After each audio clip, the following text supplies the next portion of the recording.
అందరికీ శనార్థులు. ఎట్లున్నారు? అందరూ మంచిగున్నారు కదా? ఇక రోజు ధమాకా ఆర్తలను మీరంతా ఫాలో అవుతున్నారని నాకు ఎరకనే. సరిగా ఇయ్యాలా మీకోసానికని మన ధమాకా దుమ్ము దులిపే ఆర్తలను పట్టుకొచ్చిన. కాబట్టి మన దుమ్ము దులిపే ఆర్తలను స్టార్ట్ చేద్దాం పన్రి. అన్నట్టు ఎందుకైనా మంచిది జరంత సౌండ్ పెద్దగా పెట్టుకొని చూడుండ్రి.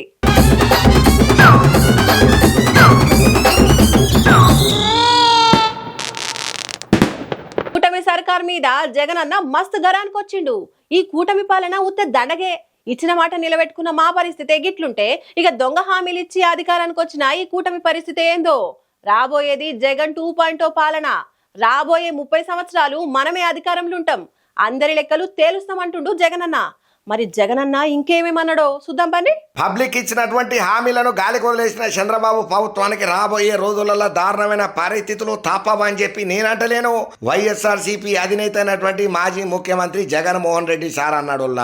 ఇక ఉమ్మడి గుంటూరు జిల్లా వైఎస్ఆర్సీపీ నేతలతోనే జరిగిన భేటీలో ఆయన ఆసక్తికరమైన ముచ్చట్లనే చెప్పుకుంటూ వచ్చేయండు.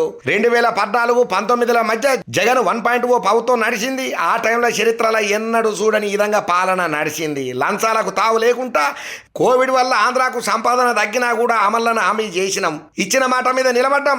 పబ్లిక్ జీవితాలలో ఎలుగులను నింపినాం.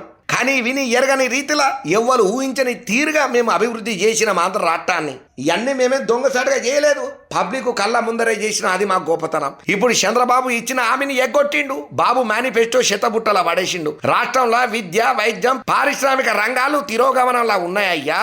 మన హయాంలో పథకాలన్నీ రద్దు చేసిండ్రు. చంద్రబాబు చెప్పిన ప్రతి పథకం అబద్ధము, మోసము. మొన్నటి ఎల్లచల్లల్లో 40% ఓట్లు వచ్చినాయి. కూటమి కంటే మనకు 10% ఓట్లు మాత్రమే తగ్గినాయి. కారణం వాళ్ళ లెక్క నేను అబద్ధాలు చెప్పదలుచుకోలేదు, అబద్ధాలు చెప్పుడు నాకు రాదు. ఈ జగను కార్యకర్తలు అందరూ ప్రజల మనసులలోనే ఉన్నారు. రాజకీయాల విలువలు, విశ్వసనీయత ఉండాలి. మీ జగన్ ఇంకో 20-30 సంవత్సరాలలో రాజకీయాలలోనే ఉంటాడు. మనం ఇచ్చిన ప్రతి హామీని నెరవేర్తాం. పబ్లిక్ కోసం ఇన్ని బటన్లు నొక్కిన మనకే ఈ పరిస్థితి ఉంటే రేపు ఇచ్చిన హామీలను గాలి కుదిలేసిన ఈ సర్కారు పరిస్థితి ఏమిటి? ఈ టీడీపీ నేతలు ఇప్పుడు ఊళ్ళల్లోకి పోయే పరిస్థితి లేవు. హామీలు నెరవేర్చకుంటే కాలర్ పట్టుకొని గుంజి కొట్టేటట్టే ఉన్నారు. బాబు షూరిటీ, భవిష్యత్తు గ్యారంటీ లేదని అన్నారు.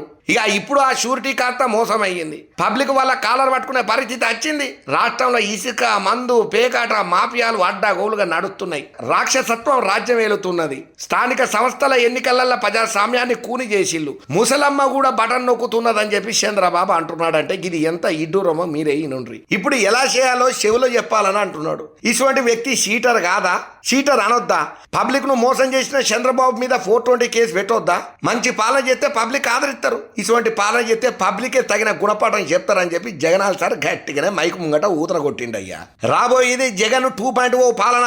అన్యాయాలు ఎవరు చేసినా వదిలిపెట్టం, తప్పు చేసిన వాళ్ళని చట్టం ముందు నిలబెడతాం. మన పాలనలో 2.5 ఏళ్ళు కోవిడ్ ఉన్నది. అందుకే కార్యకర్తలకు చేయాల్సింది చెయ్యలేకపోయినాం. జగన్ 2.0లో ప్రతి కార్యకర్తకు తోడుంటాం. వాళ్ళ ఇంటి పెద్దన్నగా వాళ్ళకు తోడుంటా నేను అని జగన్మోహన్ రెడ్డి సార్ మళ్ళొక్కసారి గట్టిగానే మాట్లాడిండు. ఇక ఈ భేటీకి హాజరైనటువంటి మాజీ మంత్రులు అంబటి రాంబాబు, మేరుగా నాగార్జున, ఇడదల రజని, ఎంపీ అయోధ్య రామిరెడ్డి, మాజీ ఎమ్మెల్యేలు పిన్నెల్లి, కాసు, బొల్లా సహా నియోజకవర్గాల సమన్వయకర్తలు తదితరులు హాజరపడ్డారయ్యా.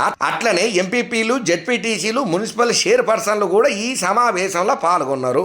ఏదేమైనా కానీ జగన్ అన్నాడు టీము మాట్లాడినటువంటి 2.0 మాటలు మంచిగానే ఉన్నాయి. కానీ అధికారం ఉన్నప్పుడు మీరేం గుడ్డిగురం పల్లదోమిల్లయ్యా, మీరేం మేలు చేసిళ్ళు, మీరేం పబ్లిక్ కు సర్వీస్ చేసిళ్ళు, పరదాలు కట్టుకొని ఆంధ్రప్రదేశ్ మొత్తం తిరిగి కానీ పబ్లిక్ ని ఎప్పుడైనా పట్టించుకున్నారా? కనీసం మీ దగ్గర పట్టున్నటువంటి ఎమ్మెల్యేనన్నా దగ్గరికి తీసినవా? ఒక్క పారన్నా మాట్లాడినవా? నువ్వు కింద స్థాయి లీడర్లతో మాట్లాడుంటే ఈ రోజు ఆంధ్రప్రదేశ్లో నీ అధికారం లేకుండా నువ్వు పక్కకు పోయేటోనివే కాదు, మళ్ళా నువ్వే సీఎం అయ్యేటోనివి.